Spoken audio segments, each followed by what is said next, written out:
नमस्कार, मैं हूं अमित पालित। किसानों के आंदोलन को 18 दिन हो चुके हैं और अब भी किसान अपनी मांगों को लेकर अड़े हुए हैं। और इसी बीच यूपी के सीएम योगी आदित्यनाथ मेरठ के सरदार पटेल कृषि विश्वविद्यालय में किसानों को संबोधित कर रहे हैं। क्या कह रहे हैं आपको ले चलते सीधे वहां। किसानों के हित से जुड़ी हुई परियोजनाओं के लोकार्पण के साथ ही जनपद मेरठ की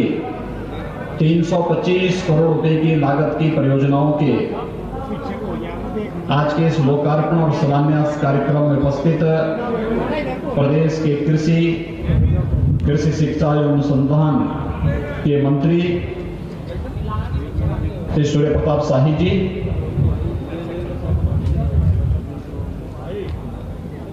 भारत सरकार के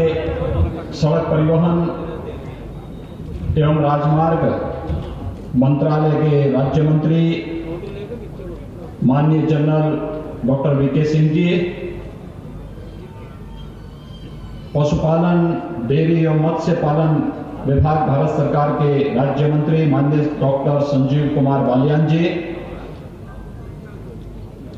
भारतीय जनता पार्टी के प्रदेश के अध्यक्ष और विधान परिषद के माननीय सदस्य माननीय श्री स्वतंत्र देव सिंह जी, उत्तर प्रदेश सरकार में ही मेरे सहयोगी मंत्रीगण श्री कपिल देव अग्रवाल जी, श्री लाखन सिंह राजपूत जी, माननीय सांसद श्री राजेंद्र अग्रवाल जी, श्रीमती कांता करदम जी, भारतीय जनता पार्टी के प्रदेश के महामंत्री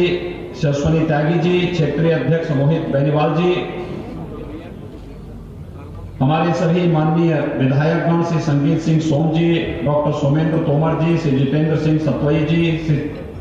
सतवीर त्यागी जी, श्री दिनेश खटीक जी, सोना पैदा करने की क्षमता रखता है और हमारा अन्नदाता किसान जब भी उसे अवसर मिला है तब वो इसने करके दिखाया है। भाइयों बहनों, प्रदेश के अंदर आपने इस बात को देखा होगा, पिछले 3 वर्षों के दौरान गन्ना किसानों को 1,12,000 करोड़ रुपए का गन्ना मूल्य का भुगतान प्रदेश सरकार ने करवाया। चौधरी चरण सिंह जी की कर्म भूमि की चीनी मिल, रमाला चीनी मिल, 40 वर्षों से मांग हो रही थी कि यहां पे चीनी मिल का विस्तारीकरण होना चाहिए, चीनी मिल में नए सिरे से इसमें नई तकनीक के साथ इसे चलाया जाना चाहिए। कोई सुनने वाला नहीं था। हमारी सरकार आई, एक मुफ्त पैसा दिया और विगत वर्ष ही हम लोगों ने रमाला चीनी मिल के विस्तारीकरण के साथ साथ नए सिरे से नया प्लांट वहां पर देकर के यहां के किसानों को पूरी तरह स्वस्थ किया कि गन्ना किसानों के हितों को हर प्रकार का संरक्षण देंगे। अब तो प्रधानमंत्री मोदी जी का मैं अभिनंदन करता हूं कि गन्ना किसान आने वाले समय में आश्वस्त हो सकता है कि उसके गन्ना मूल्य का पाई का भुगतान होगा, कोई रोक नहीं पाएगा। क्योंकि अब तो चीनी के साथ साथ फाइन चीनी, सरफललेस चीनी भी बनाने की कार्रवाई प्रदेश में हमने प्रारंभ कर दी है और साथ साथ चीनी की जितनी आवश्यकता देश और दुनिया को होगी उतनी चीनी उत्पादन करेंगे और शेष गन्ने से इथेनॉल बना करके यहां के ट्रैक्टर, यहां के ट्रक, यहां के वाहन, ये सभी को इथेनॉल से चलाने की व्यवस्था करेंगे तो हमें खाड़ी के देशों को पेट्रोल और डीजल के नाम पे पैसा नहीं देना पड़ेगा। यानी ये डीजल और पेट्रोल के नाम पे जो पैसा खाड़ी के देशों को जाता, विदेशों को जाता है, ये पैसा भी हमारे अन्नदाता किसानों के खाते में जाएगा और इस दिशा कार्य आज प्रारंभ हो रहा है। प्रदेश के अंदर इथेनॉल के नए प्लांट लगने प्रारंभ किए। खांडसारी उद्योग में आपने देखा होगा किस प्रकार की स्थिति थी, पिछली सरकारों ने लाइसेंस देना बंद कर दिया, लेकिन सरकार आई, हम लोगों ने गन्ना मंत्री से कहा कि भाई क्या कर सकते हैं, उन्होंने कहा लाइसेंस फ्री कर देते हैं, ऑनलाइन कर देते हैं और आज मुझे बताते हुए प्रसन्नता है 300 से अधिक खांडसारी उद्योग को लाइसेंस देकर के यहां पर व्यापक पैमाने पर फिर से पश्चिमी उत्तर प्रदेश में खांडसारी उद्योग पुनर्जीवित हो गया है, रोजगार के साथ जुड़ रहा है। कल हम लोग गाजियाबाद में थे। कैलाश मानसरोवर भवन का हम लोगों ने कल वहां उद्घाटन किया है। भाइयों बहनों, ये सब कार्य इसलिए हो रहे हैं कि हम सब विकास के साथ कदम से कदम मिलाकर के चल सके। जो यहां के आपकी सोच है, उस सोच के साथ हमारे सांसद, हमारे विधायकगण आपके साथ मिलकर के कार्य करेंगे और उस सोच को आगे बढ़ाने के लिए सरकारें आपके साथ जब खड़ी होंगी और द्रुत गति से आगे बढ़ता हुआ दिखाई देगा। और कुछ लोगों को एक गास अच्छा नहीं लगता, वही लोग षड्यंत्र करना चाहते हैं। किसान को सब्सिडी का लाभ कैसे मिल जा रहा है, उनको परेशानी है। किसान के खाते में पैसा कैसे जा रहा है, उन्हें परेशानी इस बात को लेकर के है। भारत के अंदर इतने बड़े देश को मोदी जी कैसे सुरक्षित रख दे रहे हैं, विकास भी हो रहा है, किसानों को लाभ भी मिल रहा है, नौजवानों को भी लाभ मिल रहा है, महिलाओं को भी हर सुविधा से जोड़ा जा रहा है।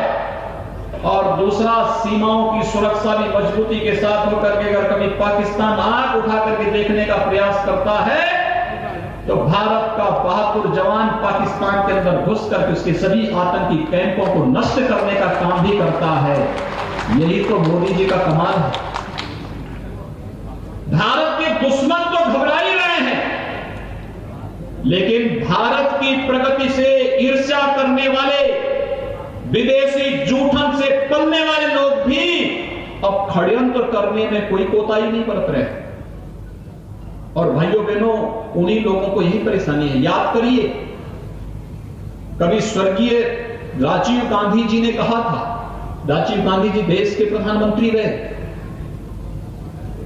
प्रधानमंत्री जब थे तब उन्होंने इस बात पे चिंता व्यक्त की थी कि दिल्ली से 100 रुपया आता है, लेकिन एक किसान और एक मजदूर तक पहुंचते पहुंचते वह केवल 10 रुपये रह जाता है। ये 90 रुपया कौन चढ़ कर जाता है? ये वही चढ़ कर जाते हैं जो आज किसानों की प्रगति और देश की प्रगति पर हो हल्ला करके देश के अंदर गुमराह करके अव्यवस्था और अराजकता का माहौल पैदा करने का प्रयास कर रहे हैं। क्योंकि मोदी जी ने तकनीक के साथ जोड़ने का कार्य जो देश को कर दिया, उन्हें परेशानी हो रही है। उन्हें परेशानी इस बात को हो रही है, उनकी परेशानी तब भी सामने आ रही थी जब कश्मीर में धारा 370 समाप्त कर दी गई थी, क्योंकि वो चाहते ही नहीं थे कि कश्मीर की यह समस्या का समाधान हो, क्योंकि कश्मीर की समस्या उनके चंदा उगाही का एक माध्यम था। वे चाहते ही नहीं थे कि राम जन्मभूमि की समस्या का समाधान हो, और इसलिए कुछ न कुछ